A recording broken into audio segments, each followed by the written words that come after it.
Another common but incorrect assumption is that if there were no ruling class or no government, people would have no way of defending themselves against common criminals or foreign invaders. Again, this is simply not true. The government version of protection is inherently hypocritical. Governments will use their hired law enforcers to find and lock up some of the private thugs and thieves and prevent them from preying on people. But every ruling class gets the money for its operations by way of taxation, demanding money from its subjects and punishing those who don't pay up. Oddly, every ruling class insists that it needs to be able to forcibly control and extort money from people in this way in order to protect them from private criminals who might try to forcibly control and extort them. In contrast, if there is no government, people do not lose their inherent right to defend themselves from violence or to defend what they have from those who would take it. Every person has this right, and they also have the right to organize and cooperate with each other to exercise that right. Organizing for mutual defense does not require any government-granted laws or authority. No one wants to be attacked or defrauded, and everyone wants to feel safe. Whether each person takes this on himself or herself individually, or whether they hire and organize others to do it on their behalf, it can be done on a voluntary basis.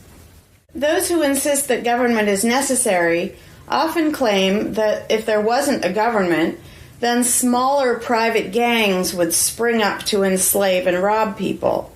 Organized crime gangs exist along with government, and most people do not understand the dynamics between them and how government enriches and empowers organized crime while appearing to fight it.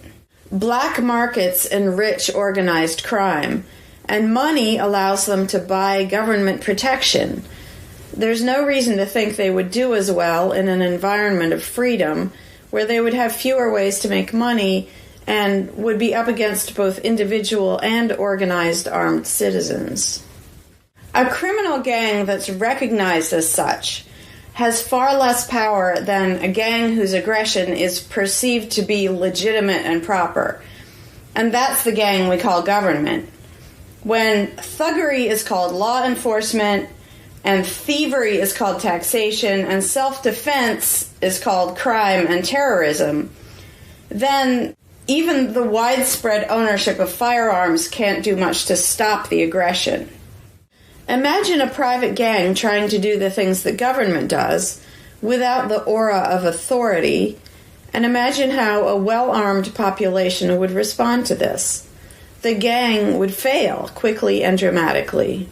Another concern that people have when they first consider the idea of a stateless society is that some people are truly malicious, destructive, and sociopathic. The concern is that these people would be free to do anything they wanted and no one would stop them. But this concern is again based on a basic misunderstanding of human nature.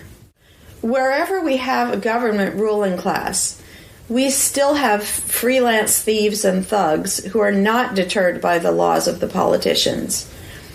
In some instances, they're stopped by force by the police, or they decide not to commit a crime for fear of what the police might do to them.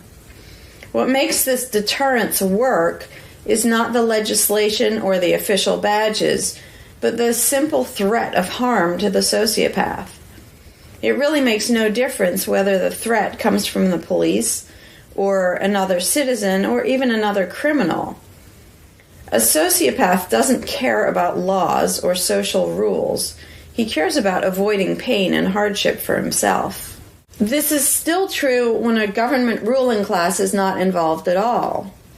If the intended target of a would-be carjacker pulls out a gun, it doesn't make any difference to the carjacker whether that person has a badge or whether there's a law against taking people's cars.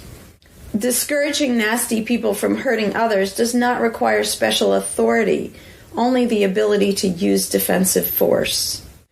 Ironically, though people hope that government will protect them, having a government A gang, which is believed to have the right to tax and control people, just creates one gang so big and powerful that normal people can't resist it.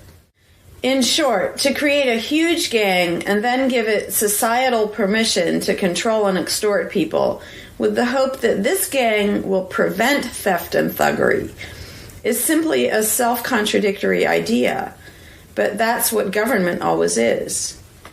Some people might assume that if people organized for mutual protection and defense, then that's what government is. But there's an essential difference.